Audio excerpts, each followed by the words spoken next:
bartender smiled. The food smelled incredible, but the service dog wouldn't stop barking. Officer Drew Barlow tried to calm her. She was trained for silence. This had never happened before. Customers brushed it off. Until inspectors opened the truck's back freezer. Inside wasn't spoiled beef or mislabeled pork, but something far worse, something that should never have been served. So what exactly did they find? First, hit that subscribe button and comment below where in the world you're watching from. That being said, let's dive in. The lunch rush hit the town square like clockwork every weekday at noon. Umbrellas popped open, folding chairs scraped against pavement, food truck vents hissed steam into the crisp air. It wasn't a big city, just Pinefield, population under 10,000, but the square transformed into a miniature festival every afternoon. Students from the local college spilled out from campus with backpacks slung over one shoulder. Office workers from the courthouse cut across the lawn in dress shoes, ties loosened against the midday sun, and families, especially on warm days like today, lined up with kids and strollers drawn by the irresistible smells of grilled onions, garlic butter, and fried fish wafting through the air.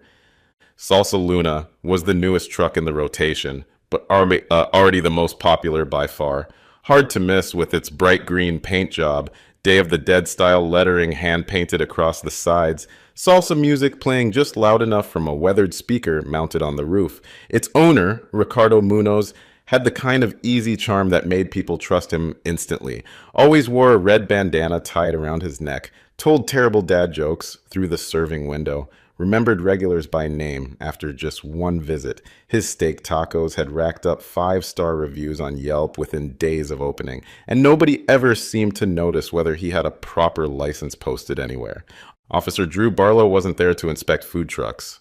He was on his first week of halftime duty, walking his usual loop with a slight limp in his right leg and a soft, panting shadow keeping perfect pace beside him. Tilly, a golden retriever with watchful eyes and an orange service dog vest, matched his steps exactly. Her role wasn't about mobility assistance. She was trained for PTSD intervention.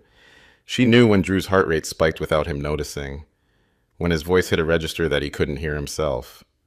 She knew exactly when to lean her weight against his leg, when to nudge him back to the present moment.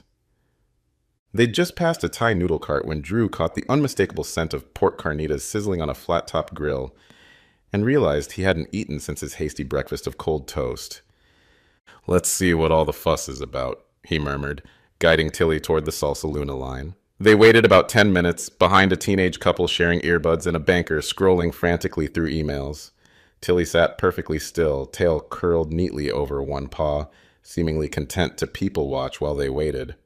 When it was finally Drew's turn at the window, he smiled politely and opened his mouth to order. That's when Tilly froze. She didn't pull her leash, didn't bark wildly or make a scene. She just locked her legs, dropped her tail, and let out a single guttural bark. Sharp, focused, not scared, angry. Drew turned, startled by the sudden change. "Tilly?" She didn't even glance at him. Her eyes were locked on the vendor inside the truck, hackles slightly raised along her back, breathing low and steady. Ricardo leaned out with a practiced grin. "Whoa, hey girl, you okay? Maybe she smells my chihuahua at home, huh?" The line chuckled politely. Drew didn't. Tilly barked again, louder this time, then growled, a sound Drew rarely heard from her. People were staring now, some with phones half raised. Drew knelt beside her. "Tilly, heel." She didn't budge an inch. Ricardo looked more amused than concerned. "Don't worry, man. Dogs hate cilantro sometimes. Makes them crazy."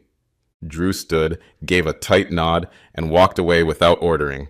Tilly followed, but kept looking over her shoulder until they turned the corner and the truck disappeared from view. It wasn't like her.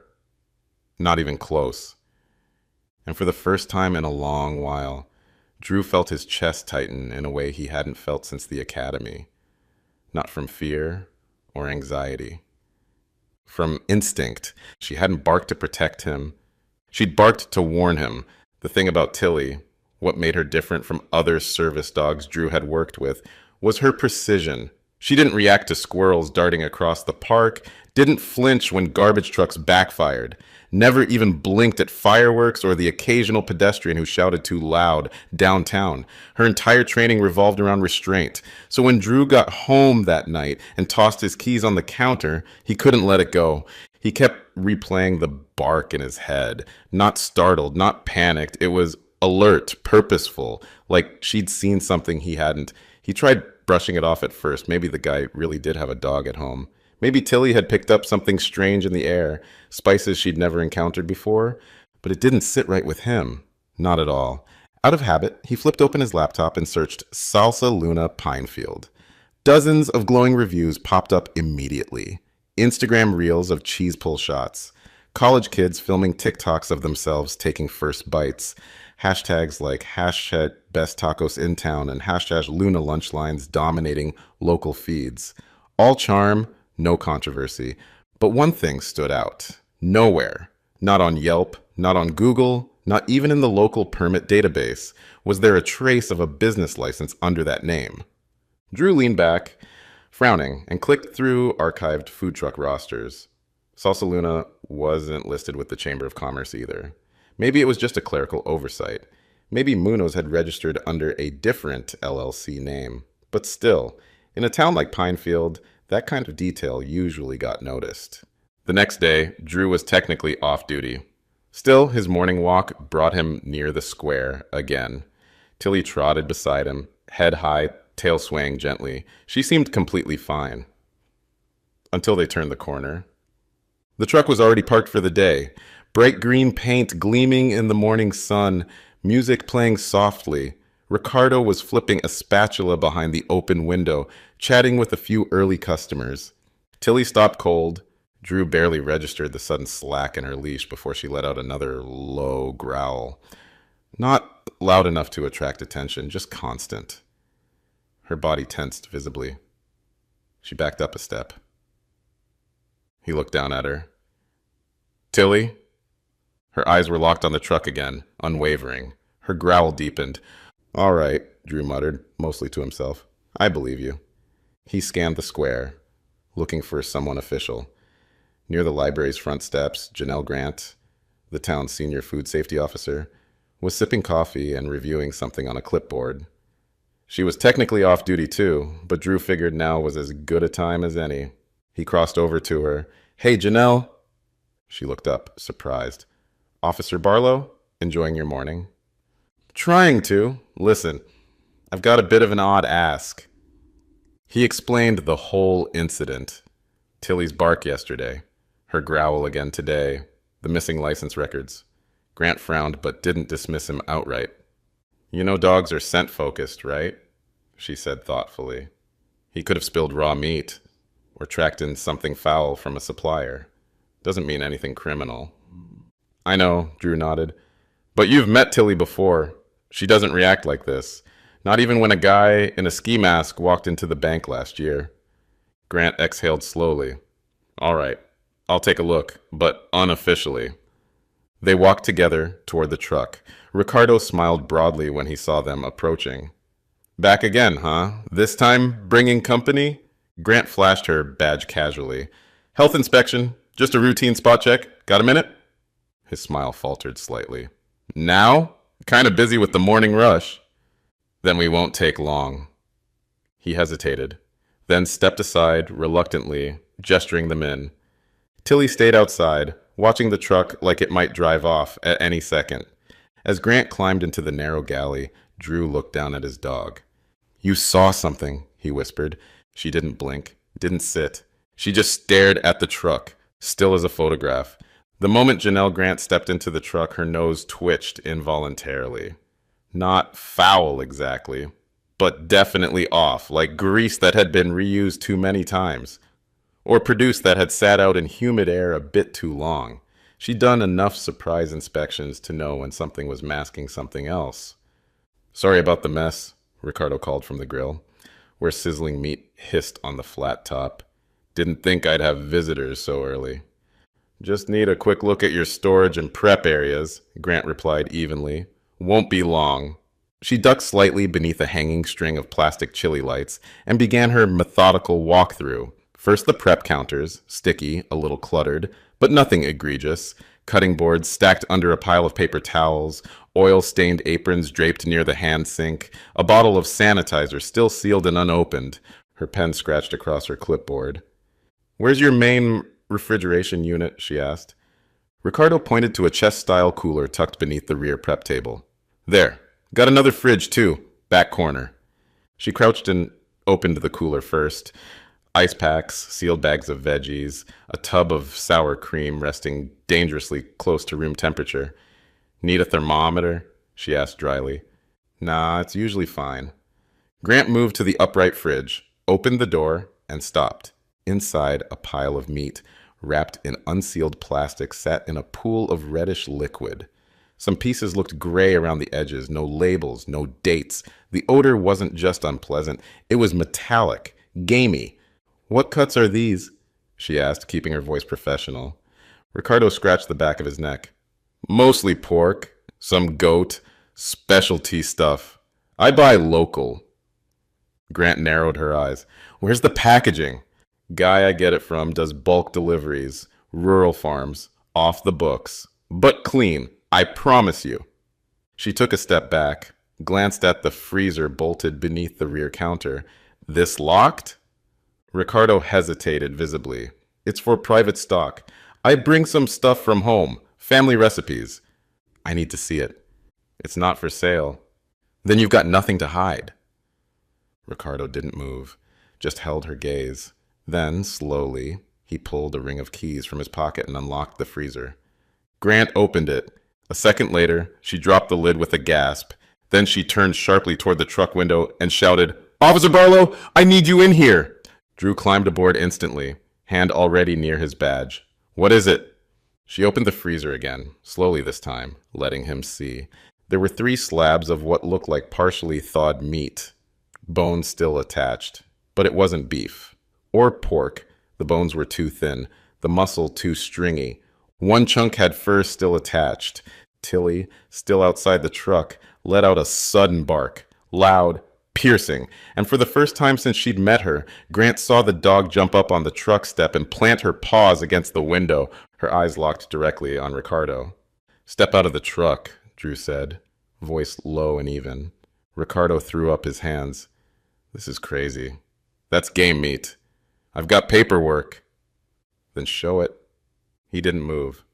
Grant looked down at the freezer again. One of the pieces wasn't frozen solid. It bent slightly when she nudged it with her pen. She turned to Ricardo. "This isn't goat or chicken, and I doubt it's pig. I want a lawyer." "You'll get one," Drew said, stepping toward him. "But you're not serving another taco today." Tilly was still growling now, slow and even, the way only a dog does when something is deeply, deeply wrong. Grant pulled out her phone and dialed. "This is Officer Grant, Food Unit 6. I'm issuing an immediate cease operations on vendor Salsa Luna. I need backup, Department of Health response, and I'm requesting law enforcement presence. This is now a criminal matter." Ricardo didn't say another word, but his face turned cold, empty, like the mask had slipped off completely. And outside, Tilly stood like a statue, watching him.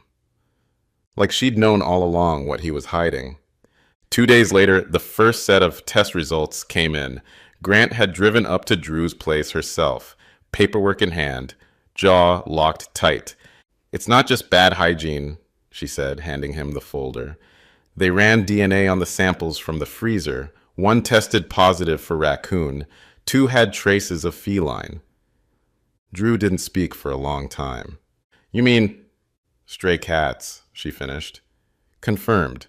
Partial match to one that went missing 3 weeks ago near Oak Ridge." Tilly sat at Drew's feet, head tilted slightly, as if listening to the conversation.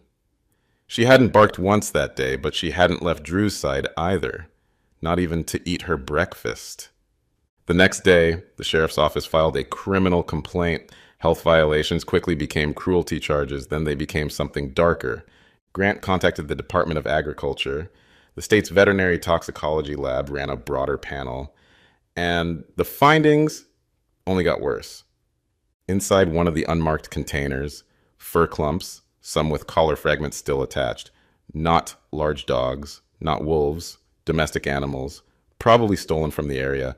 A deputy cross-referenced local missing pet reports, 7 in the last 2 months alone, all from the south side of town, mostly cats, a few small dogs. Ricardo Munoz hadn't just bent the rules, he'd erased them, and no one had noticed, except for a service dog who wasn't even on duty. He's done this before, Grant said during the Joint Task Force meeting. Under a different truck name each time. Salsa Luna, Tio's Grill, La Roja. Each one shut down, Drew asked. Eventually, but quietly, minor infractions, nothing that got him flagged statewide, until now. She flipped open a document. Inside, inspection reports from 2 counties over. Similar issues, complaints of strange meat, one anonymous tip about a weird taste that was never properly followed up. The state attorney's office began preparing charges: animal cruelty, misrepresentation of food, violation of consumer safety codes, potentially interstate fraud if they could prove any ingredient had crossed state lines illegally. Meanwhile, local animal control launched a separate investigation. One officer, Shauna Park, reviewed neighborhood surveillance footage near Ricardo's known prep sites. On one grainy clip, he's seen crouched beside a trash bin at 2 a.m., holding what looks like a small carrier crate. No one wanted to say it out loud, but everyone thought it. He wasn't just sourcing meat. He was hunting it. Back at Drew's house, Tilly was different. She wasn't pacing anymore, but she watched. Every window, every car that rolled past the driveway. She's still on edge, Drew told Grant over the phone. Like she's waiting for something. That dog knew before we did, Grant replied. She saw through his act from the beginning. The sheriff's office tried to bring Ricardo back in for questioning, but it was too late. His listed address had been vacated, his phone disconnected, his social media accounts wiped clean. It was like he knew exactly what was coming. Tilly barked at the mailbox the next morning. Just once, sharp and clear. Drew went out to check it. Inside was a scrap of paper, no envelope, just 2 words written in crooked, oily pen. Nice try. He took it straight to the station. That's him, Drew said. He's watching us. The lead investigator nodded grimly. We'll find him. He doesn't know what we're holding back yet. And they were holding something back. From the initial freezer inventory, one of the samples had been bagged separately. Tissue that didn't match the others. A shoulder cut, partially trimmed, wrapped with actual butcher paper, and sealed more carefully than the rest. It had been sent for deeper testing because it wasn't raccoon, cat, or dog. It didn't match any known animal on record. It was synthetic. You're saying it was fake? Drew asked, confused. Engineered, the lab rep corrected. Lab grown, likely cultured off tissue, not from an animal at all. Why would he have that? No idea, but it means he had access to something more organized than we thought. That opened a whole new thread of investigation. Had Ricardo been working alone all this time? The working theory became twofold. Either he was covering up his real supplier, or he was testing a product for someone else, under the guise of food truck fare, where oversight was weakest. But the only solid lead they truly had was Tilly. She's not just a dog, Grant said quietly. She's a sensor for things we forget to see. The sheriff nodded. Then we better listen to what she's telling us. That night, Tilly slept at the foot of Drew's bed. For the first time in days, her tail wagged gently in her sleep. And somewhere, in a kitchen no one had found yet, a man was reloading his cooler, thinking the dog had been silenced. He was wrong. Ricardo Munoz wasn't hard to catch the first time, but the second time, it felt like he'd vanished into thin air. After he was released pending further evidence, the man simply didn't return home. No official residence, no payroll trail, no lease under his name. The truck had been towed, the equipment impounded, but Ricardo himself had gone completely silent, until Tilly started barking at nothing again. It was 3 days after the food truck raid. Drew had been trying to enjoy a rare quiet night. TV muted, house dark, a cool breeze slipping through the kitchen screen. Tilly had seemed calmer earlier, slept most of the day, but now, near midnight, she stood at the back door, staring intently into the woods behind the house. Her tail wasn't wagging, Her ears were up, silent, focused. Then she let out a short bark, just one. Drew sat up immediately. "What is it, girl?" She barked again, then took off like a shot. Drew didn't stop to think. He grabbed his flashlight, his sidearm, and his badge. By the time he caught up to her, she was already halfway through the woods, her head low, weaving between the trees like she was following a scent only she could detect. What they found less than a mile in made Drew's stomach turn. It wasn't much, just a shabby shack, built from scrap tin and plywood, hidden behind a collapsed cedar. It looked abandoned at first glance. But the smell? That was fresh. Drew circled wide. Tilly crouched low, tense but not aggressive. She stayed behind cover, like she'd done this 100 times before. Drew approached the shack, slowly, flashlight off. Through a crack in the wall, he saw movement. Just a silhouette, hunched and busy, like someone chopping vegetables. He radioed in quietly. "Possible 10:20 on Ricardo Munoz. Request backup at Hollow Creek Woods, near mile marker 3. Shack's occupied. I'm on foot." Then he drew his weapon. He stepped forward carefully. The door was slightly ajar. Inside was worse than he could have imagined. There was a makeshift prep table, blood-stained gloves, cutting tools still wet with something dark. A cooler filled with vacuum-sealed meat packs sat in the corner, half loaded into a new portable cart. And standing over the counter, sleeves rolled up, eyes wild, was Ricardo. He looked up like he'd been caught stealing candy. "You again," he said flatly. Drew kept his voice level. "Step away from the table." Ricardo didn't move an inch. I said, "Step away." That's when Tilly came through the door. She didn't bark, didn't charge, just placed herself between the cooler and the man, head low, growling steadily. Ricardo glanced at her, then back at Drew. "She's the one who started all this." "You did this," Drew replied. She just noticed. Backup arrived 3 minutes later. Ricardo didn't resist.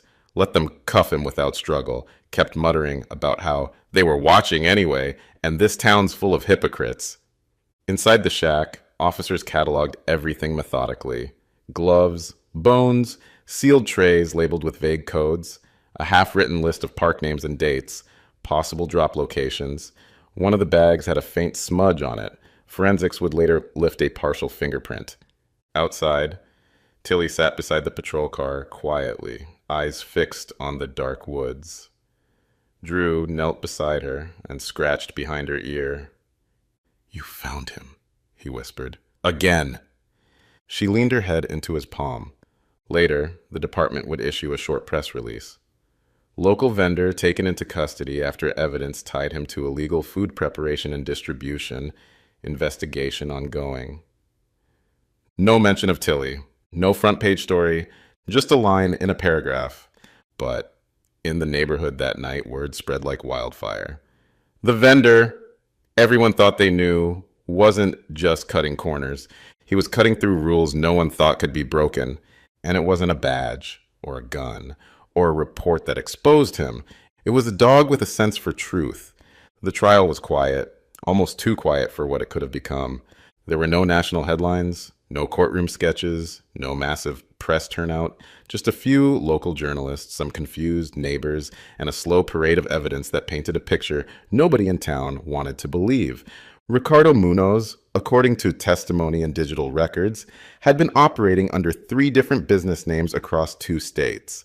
Salsa Luna was only the latest. Each of his food trucks had quietly shut down after vague health violations or temporary suspensions. Nothing criminal had ever stuck, until now. The forensic reports confirmed what everyone feared. The vacuum-sealed meat packages weren't just raccoon and squirrel. At least one of them contained feline DNA. Domestic. One matched the missing calico from Elm Street. The one with the hand-painted "Have you seen Daisy?" signs posted on telephone poles 2 weeks earlier. Another matched a neighborhood tabby named Moxie. The prosecution laid out the story with painful clarity. Ricardo had been sourcing meat from illegal backyard sources, roadkill, feral animals, possibly even stolen pets.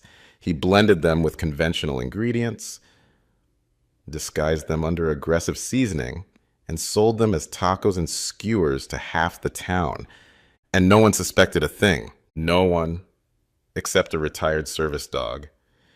Tilly's testimony wasn't verbal, of course, but Drew was called to the stand. He spoke plainly, didn't dramatize, just explained her behavior, how she'd never barked like that before, how she'd refused to move, and how her alert had triggered the inspection that uncovered everything. "She's not just my service dog," he said. "She's a part of my perception. If she reacts to someone, I pay attention." This time I did. The defense tried to play it down, called it coincidence when suggested Tilly had reacted to the smell of cooked meat. Drew's answer was firm. She barked before anything was served. Before the window even opened, she wasn't reacting to the food, she was reacting to the man. Ricardo showed no remorse. In court, he stared blankly at the floor most days. On the final day, he told the judge, "I didn't hurt anyone. They ate it. They liked it." The judge didn't flinch. Ricardo was sentenced to 5 years for fraud, distribution of uninspected meat, and animal cruelty. A lighter sentence than many wanted, but at least it stuck. His food license was revoked permanently. Civil suits were already piling up. Several pet owners filed claims. One of them left a photo of her cat, Daisy, on the courthouse steps the day of sentencing. "She was part of our family," it read in marker. "I wish I'd listened when the dog barked near his truck." The health department made swift changes. Mobile food vendors were now subject to surprise inspections every 60 days, with stricter guidelines on meat sourcing. Officers received a new training module titled Nonverbal Alerts and Unusual Behavior in Animals. Tilly's name didn't appear in any of the memos, but people remembered. They remembered the way she'd stood her ground. They remembered the bark. Drew got calls from reporters wanting quotes. Animal advocacy groups asked for interviews. He declined them all. "She's not a headline," he told one editor. "She's just Tilly." Back home, life went back to normal. Mostly. The town square was quieter. A few food trucks returned eventually, with clear menus and paper licenses taped to their windows. Tilly? She napped on the porch again, barked at the mailman out of habit, carried her rope toy from room to room like it was precious treasure. Sometimes, when Drew walked her through town, people would stop and smile. Kids would wave. One older woman clutched her purse tight and whispered, "Thank you, sweetheart," when they passed. Tilly just wagged her tail and trotted on. There were no medals, no ribbon ceremonies, no bronze paw prints in the sidewalk, but in the minds of a small town that nearly ate its way into scandal, she was more than just a dog. She was the reason they looked twice at what they'd trusted blindly, and she was the reason no one would ever laugh off a bark again. Do you think Tilly actually knew what was in that truck? Or was she picking up on something else, something we'll never really understand? And have you ever seen a dog act strange around someone, only to realize later they were right to be suspicious? Drop your thoughts in the comments. I'd love to know what you think. And if this story got you thinking, even for a second, go ahead and give it a like, hit that subscribe button, and tap the bell icon so you don't miss tomorrow's video. Share this with someone who still thinks service dogs are just emotional support fluff. They might look at them differently after this. And hey, 2 more stories are already on your screen. Go ahead and click one, and I'll see you tomorrow, same time, with a brand new story.